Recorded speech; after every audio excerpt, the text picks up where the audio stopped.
Está começando o programa Interage em Foco. Você sente fadiga constante, distúrbios de sono, dores musculares, dores de cabeça e enxaquecas, problemas gastrointestinais, respiratórios e cardiovasculares? Então fique atento. Esses sintomas são característicos da síndrome de burnout. Você sabia que a sensação de sobrecarga emocional diante das exigências profissionais é característico da síndrome de burnout? A síndrome de burnout, ou síndrome do esgotamento profissional, é um distúrbio psíquico descrito em 1974 por Freudenberger, um médico americano. O transtorno está registrado no grupo 5 da CID-10, Classificação Estatística Internacional de Doenças e Problemas Relacionados à Saúde. E para conversar conosco sobre este assunto, convidamos o Dr. Patrick Amâncio, médico psiquiatra no CAPS e na Unidade Psiquiátrica do Hospital Dr. Estevão e preceptor da Residência Médica em Psiquiatria da Secretaria Municipal de Saúde de Sobral. Dr. Patrick, seja bem-vindo ao nosso programa. Obrigado, Lívia. Boa tarde. Boa tarde. O que é a síndrome de burnout? A síndrome de burnout é caracterizada, por um conjunto de sintomas, relacionados ao estresse laboral crônico e intermitente. A pessoa está suscetível constantemente a estressores dentro do ambiente de trabalho. E 3 elementos são considerados fundamentais para caracterizar essa síndrome, que seriam a exaustão emocional, relacionado à fadiga constante, ao distanciamento afetivo daquele trabalhador em relação à sua função, a despersonalização, que tem a ver com o manejo, com o trato com as pessoas com que ele está lidando, tá certo? Ele começa a se distanciar um pouco mais, se envolve menos, digamos assim, no trabalho. E também a diminuição do envolvimento relacionada diretamente ao trabalho, à função que ele ocupa. Ele se sente mais desprestigiado, mais pessimista em relação ao trabalho, e a função que ele desempenha, tendendo a menosprezar o cargo que ele ocupa, entre outros fatores, que podem repercutir diretamente na vida dele, inclusive fora do trabalho. Então, quais sintomas característicos peculiares, digamos assim, que podem indicar ou significar que ele está com essa síndrome?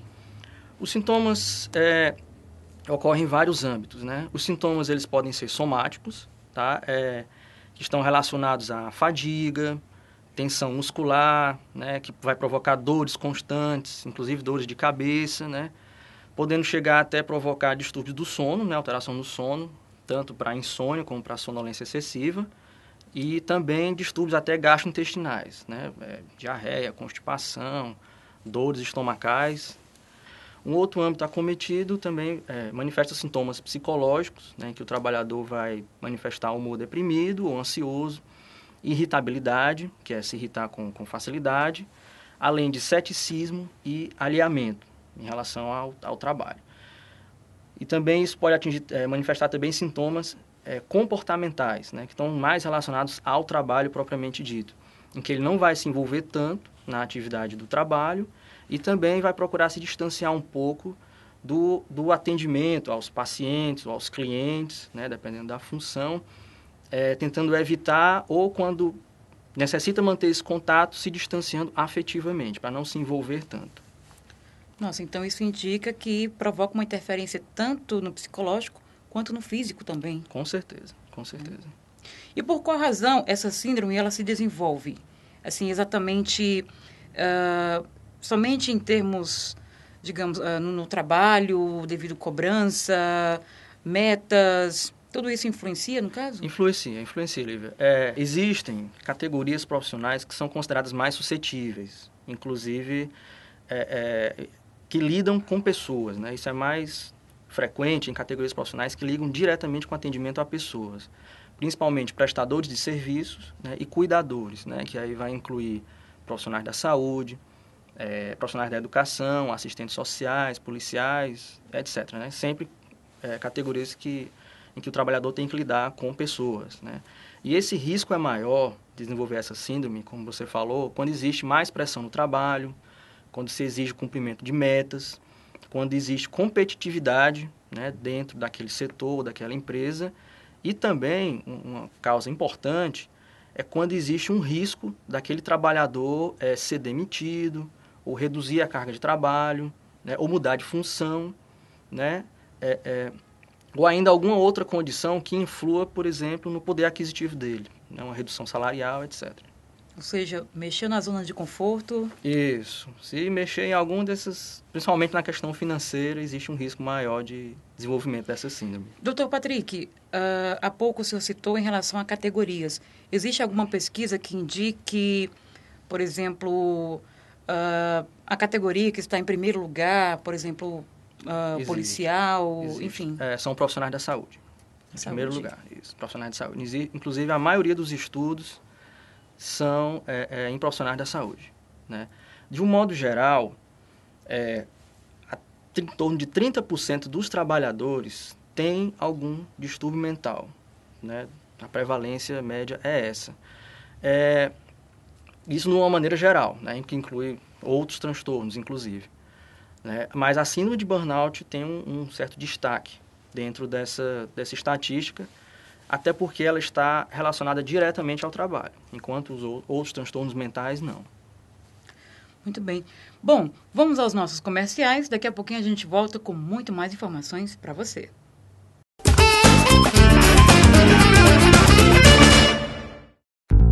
Sobral Meu Canto, um programa que retrata o cenário da música cearense com foco em artistas sobralenses desvendando os talentos da região. Exibido às terças-feiras e com reprise ao longo de nossa programação.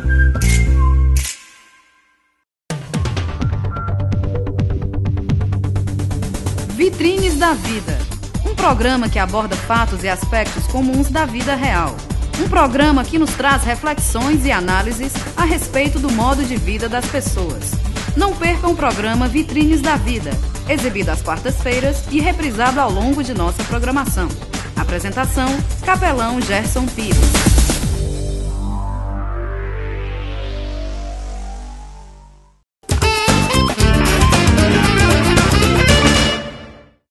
Estamos de volta com o nosso programa e o tema de hoje é a síndrome de burnout.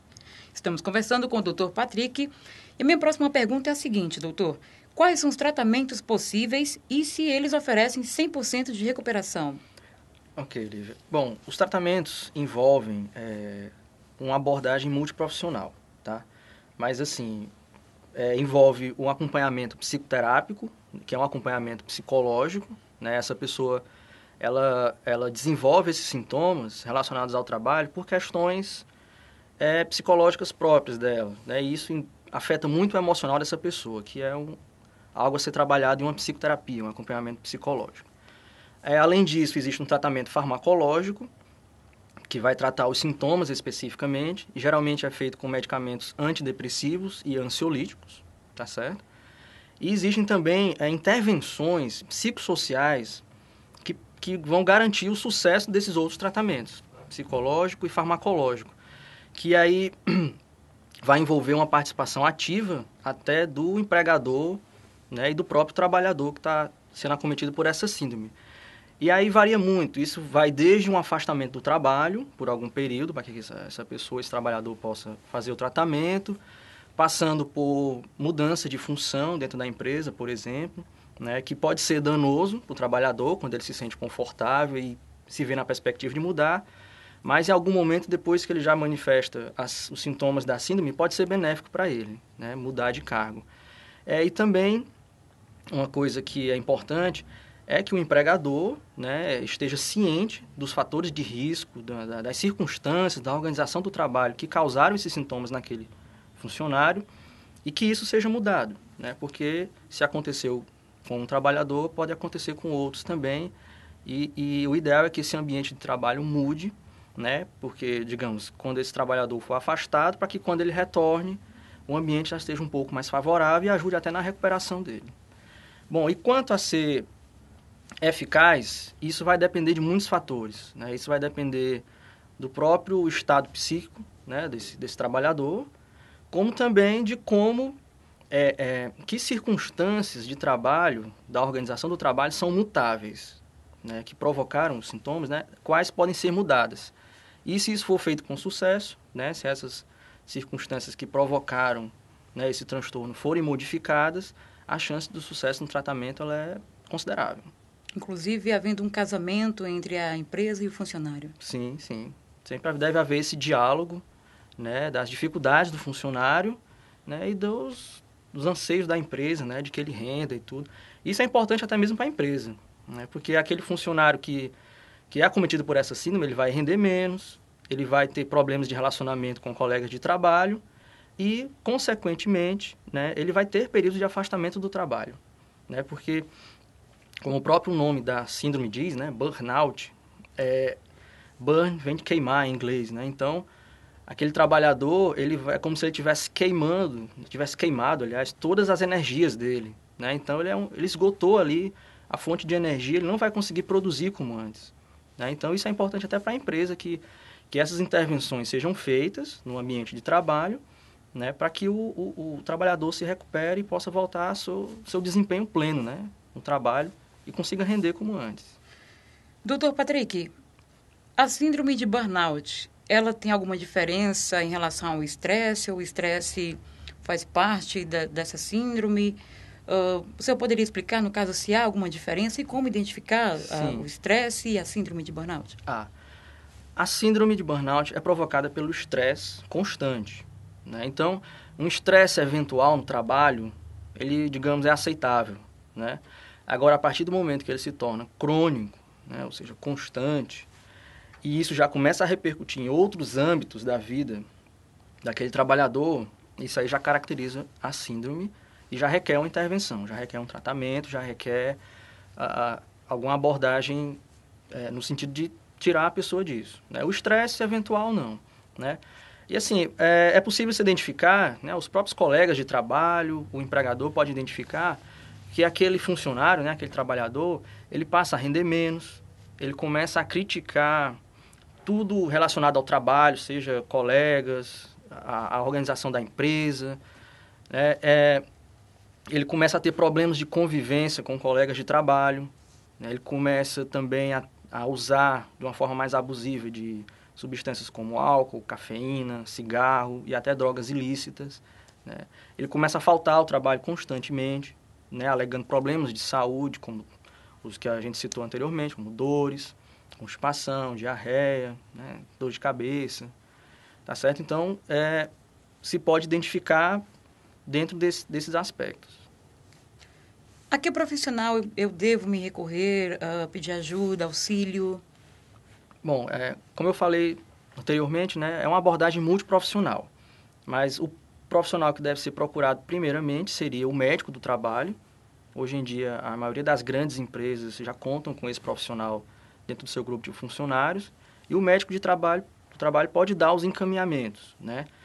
E o ideal é que essa pessoa seja acompanhada tanto por um médico psiquiatra, um psicólogo, um assistente social, porque isso vai envolver questões relacionadas ao próprio trabalho, afastamento, previdência. Então é importante que tenha um profissional do serviço social também envolvido, além do psiquiatra, né, e do psicólogo, que eu já falei. Mas assim, a princípio, procurar o médico do trabalho. As empresas que não contam com esse profissional, eles geralmente têm um médico que presta serviço, né, à empresa, até porque eles têm que fazer um exame de rotina nos funcionários, né? Então, geralmente, eles têm um médico. Esse prestador de serviço, esse médico, pode dar os encaminhamentos para esse trabalhador que está sendo acometido pela síndrome de burnout. Ok, doutor Patrick, chegamos ao final do nosso programa. Gostaria de agradecê-lo mais uma vez. Gostaria que o senhor deixasse uma mensagem ou uma orientação para aqueles que estão nos assistindo neste momento. Fique à vontade. Bom, a mensagem que eu posso deixar é que, caso qualquer pessoa identifique esses sintomas, né, tanto nela mesma como em colegas de trabalho, né, que procure auxílio, né, procure encarar isso como um problema de saúde, não como preguiça, como a pessoa querendo tirar vantagem, né, não ir trabalhar, né, encarar isso como um problema de saúde e procurar atendimento médico. Esse problema pode ser mais comum do que a gente imagina. As estatísticas às vezes não mostram isso, exatamente porque pode existir um certo preconceito em relação a isso. Mas caso você identifique esses sintomas, procure um médico, né, se for um colega, passe essa orientação para ele, que existe tratamento, e é importante também que haja uma intervenção até no próprio ambiente de trabalho para que esse trabalho continue agradável, né, e não cause problemas de saúde para os funcionários. E consiga prestar um serviço de qualidade para os clientes, pacientes, né, dependendo da área de atuação. Obrigada, doutor. Chegamos ao final do nosso programa. Essa foi mais uma realização da TV Interaja. Essa e muitas outras reportagens você acompanha aqui. Acesse www.tvinteraja.com.br. Interaja também conosco no nosso facebook.com/portal Interaja. Até a próxima, pessoal!